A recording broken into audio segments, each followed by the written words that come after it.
Hello, welcome to Lemon Studios, where we talk anything and everything entertainment. I'm, of course, the Lemon himself, Zeke Lemon, and this is my review for the go-home show of Monday Night Raw before WrestleMania. But before we get into that, let's get the house clean out of the way, shall we? Leave a like, comment below, let me know your thoughts on Monday Night Raw, and of course, hit that subscribe button as it helps me grow into my YouTube career. I would greatly appreciate it. Now, all that out of the way, let's get into the review, shall we? So, yeah, this is it.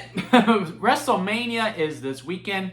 It is the most wonderful time of the year, and I will say this episode of Monday Night Raw overall didn't really do much for me. I think we did a lot of work for the matches that we did last minute, or we didn't really put that much effort to do in the begin with, like New Day and the War Raiders, which even then, what we did, it was two promos. It was two very passionate promos. They were good promos, don't get me wrong, but the fact that they were separate, we didn't have a stipulation.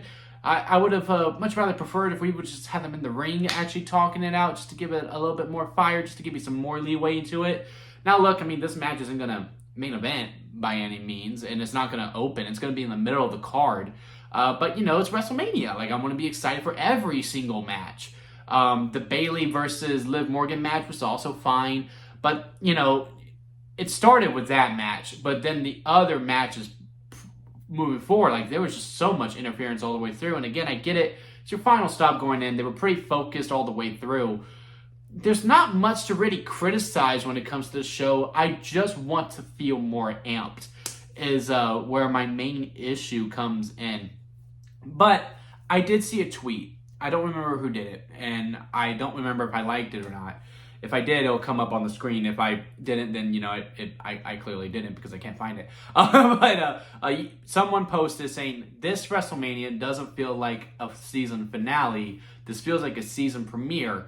And essentially, what I got from that is that this was a destination mania. This wasn't about the build. This wasn't about the week to week. I do think there were some programs that did well. I think John Cena and Cody Rhodes did pretty well. I think the triple threat match with the final angle that we did today was also pretty good. I think the women's triple threat match, even though it kind of got a little wonky towards the end, I think they did pretty well. I think all world title matches, including Tiffany Stratton and Charlotte Flair, because I am intrigued to see that match, all did very, very well. It just really seemed like we built WrestleMania around those 5 matches, and then everything else is just going to kind of be fallen into place, which I guess is fine. I mean, if you're going to build around 5 matches, better be your 4 world titles, and then, you know, Roman Reigns, CM Punk, and Seth Rollins. Sure, by all means.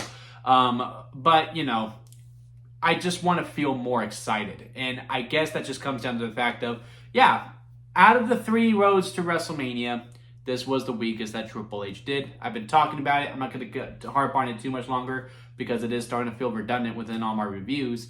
But yeah, and I think, look, when we get to the show, is War Raiders versus New Day a good match? Yes. Is, you know, Logan Paul versus AJ Styles a good match? Yes. I know people don't want me to say that, but it is true. Like, that is going to be a fun match when we get there.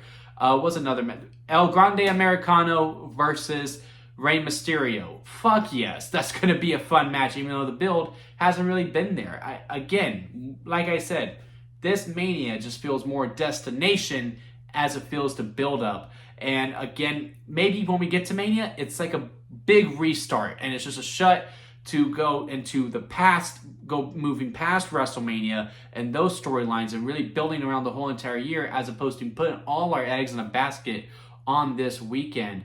Which, you know, kind of excites me too. Let's do some things differently within the show. Like, you know, keeping Gunther and Jey Uso separate as well was a really interesting choice. I think Gunther did a hell of a heel promo saying how he was going to be proud to call his mom and say, I killed Jey Uso. Jey Uso finding that good middle between yeet and no yeeting, wearing the all black. I hope because he's going to win, right? He's going to win the title. I think that is where we need to keep the sweet spot at when it comes to it. Sure, the Monday after, have the biggest yeet off ever, have 3 encores, what have you.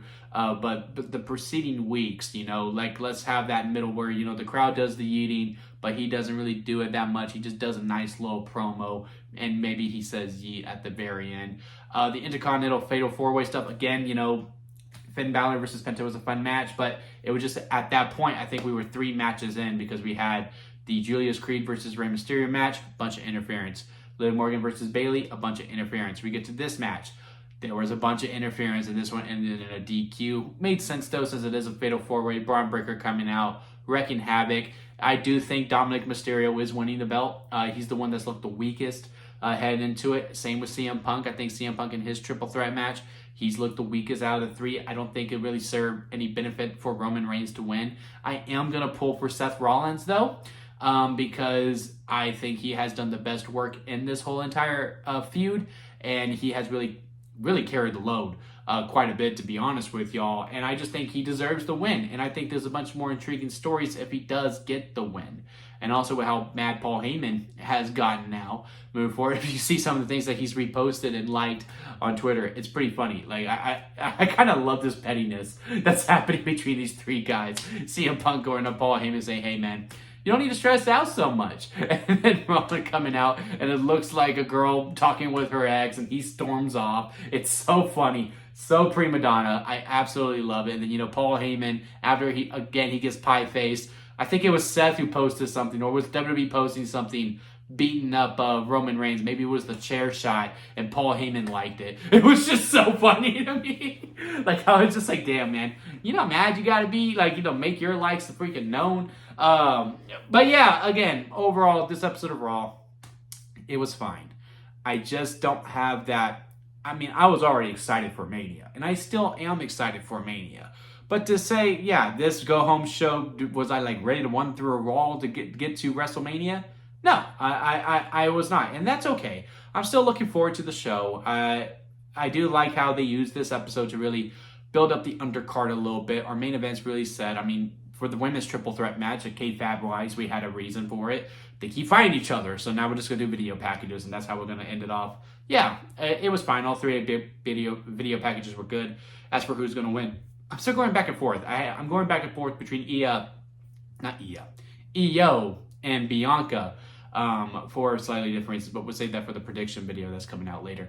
But yeah, let me know what y'all think of this episode of Raw down in the comment section. Leave a like if you made it this far within the review. I do greatly appreciate it. Hit that subscribe button as we will cover WrestleMania and all of wrestling moving forward. Well, WWE. I don't have the time to cover AEW, New Japan, and all that. I would like to, but I'm just not there yet.